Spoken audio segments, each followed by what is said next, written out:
اللي انت اصلا بتستعملها كل فين وفين، وممكن في ناس ما بتستعملهاش اصلا. السلام عليكم ورحمة الله وبركاته، معاكم اسلام. النهاردة بقى هقدم لكم من اقوى التليفونات اللي في الفئة المتوسطة، اللي كل تليفون فيهم ليه جمهور معين ومشجعينه. تليفون سامسونج A55 وبوكو 6 اس برو. كل تليفون بيتميز بحاجة مختلفة. النهاردة بقى هقدم لكم مقارنة مختلفة. واحد بقى يسألني يعني ايه مقارنة مختلفة؟ يعني انا مش هقول لك التليفون دوت بياخد كام نقطة والتليفون دوت بياخد كام نقطة ومين يكسب.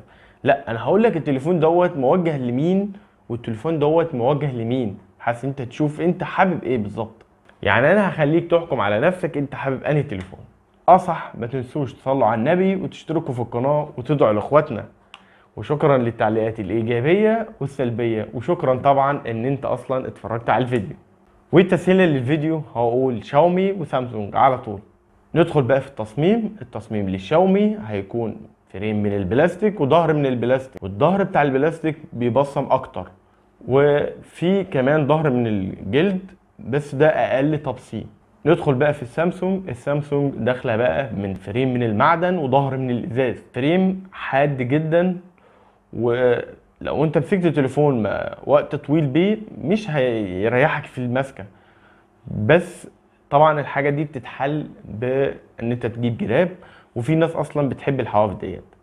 وده التليفون بيدي ايحاء ان هو فخم وفلاج شيب، حاجه كده فعلا ان انت تحس ان انت ماسكها كويسه.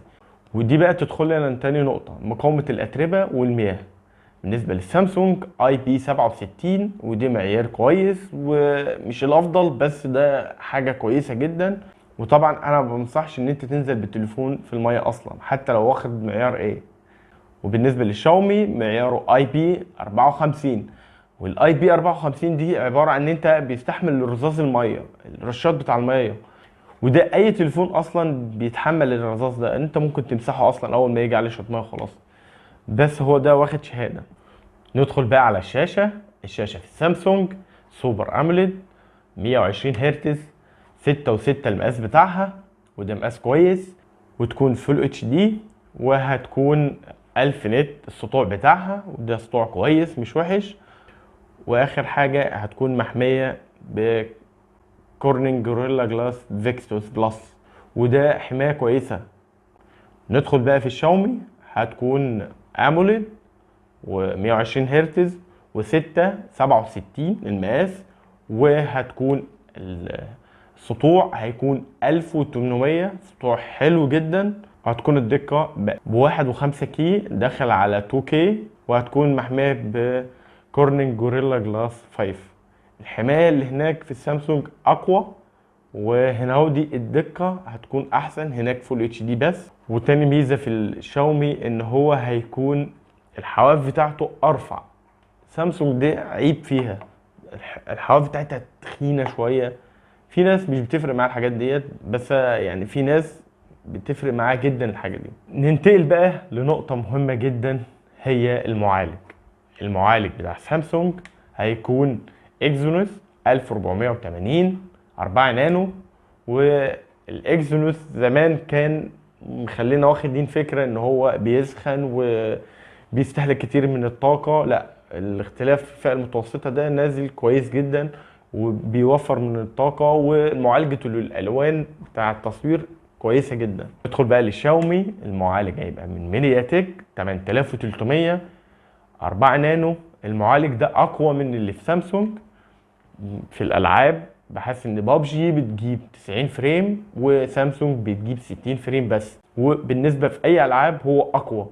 انما بالنسبه للتصفح العادي الاثنين يكادوا يكونوا متقاربين، بل بالعكس ممكن سامسونج تكون اسرع حاجات انت مش هتلاحظها بالنسبه للانتقالات للابليكيشن وبعضها. بس لو انت عايز العاب وده حاجه رئيسيه عندك، طبعا هتختار الشاومي. النقطة بقى دي اللي دخلنا للرامات.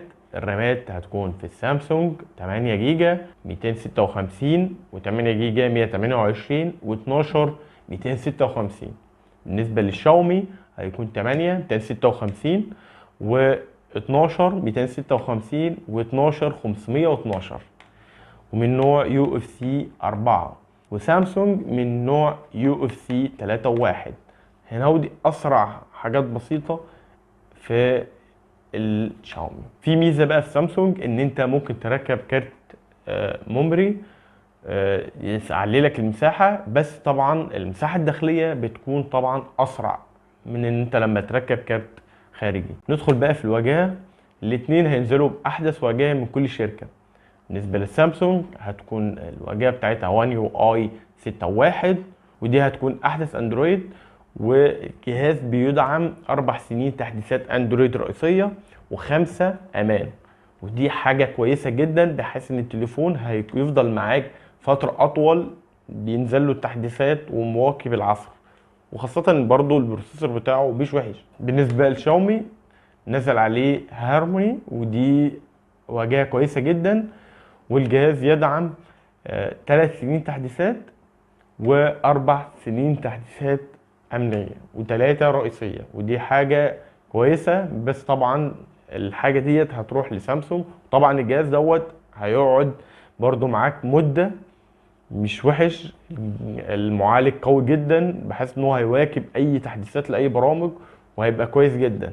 ندخل بقى للكاميرات، ودي بتكون مطلوبة عند فئة من الناس. ندخل بقى لسامسونج. الكاميرا الرئيسية 50 ميجا بكسل مثبت بصري OIS، والكاميرا التانية هتكون 12 ميجا بكسل اللي هي الالترا وايد، واخر حاجة اللي هي المايكرو هتكون 5 ميجا بكسل، اللي انت اصلا بتستعملها كل فين وفين، وممكن في ناس ما بتستعملهاش اصلا. بالنسبه للكاميرا الاماميه بتكون 32 ميجا بكسل. ندخل بقى في شاومي، هتكون 64 ميجا بكسل برضو مع مثبت بصري OIS، والكاميرا التانية اللي الترا وايد بتكون 8 ميجا بكسل، ودي ضعيفه شويه عن السامسونج.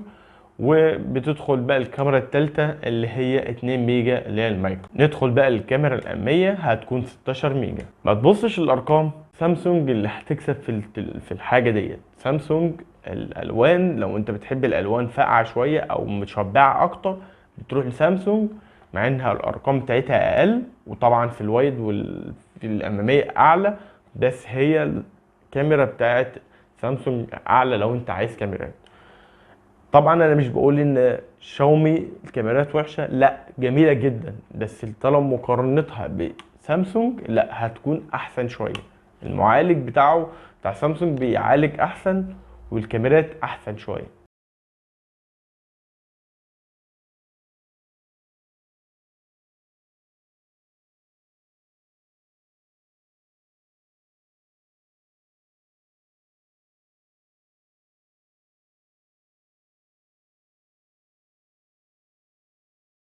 بالنسبه بقى للسماعات، الاتنين فيهم ستيريو سبيكر وسماعات كويسه حلوه. ندخل بقى لنقطه مفترض انها كانت موجوده، اللي هو مدخل ال3.5 اتشال من الاتنين، ودي حاجة مش حلوة عند بعض الناس، عشان الفئة ديت اصلا يعني الناس مش محتاجة ان هي تقعد تشتري سماعات بلوتوث، مش محتاجة تكلفة اكتر يعني. بالنسبة بقى لسنسور المكالمات، الاتنين مفهومش سنسور مكالمات، الاتنين شغالين سوفت وير، واكيد برضو بيجي على وقت ويخطئ. بالنسبة للراديو لو حد بيسأل عليه، الاتنين لا يدعم الراديو. ندخل بقى لخاصية الريموت. سامسونج ما بتدعمش الخاصية دي، شاومي محتفظة بيها وبتتميز بالحاجة دي. بالنسبة بقى للبطارية، الاتنين فيهم 5000، بس طبعا سامسونج انا يعني خايفة يعني اقول ايه، بس فيها شحن يدعم ال 25 واط، وبقول لك يدعم عشان هو مش بيجي في العلبة اصلا وبطيء. بالنسبة بقى لشاومي 67 واط وبيبقى موجود في العلبة، وبيبقى موجود كمان معاه جراب، يعني العلبة بتيجي كاملة مكملة، ودي نقطة طبعا تحتسب لهم وجدارة. انا بقى كده خلصت كلامي. لو انت وصلت لحد هنا انت اجدع ناس، وشكرا، سلام.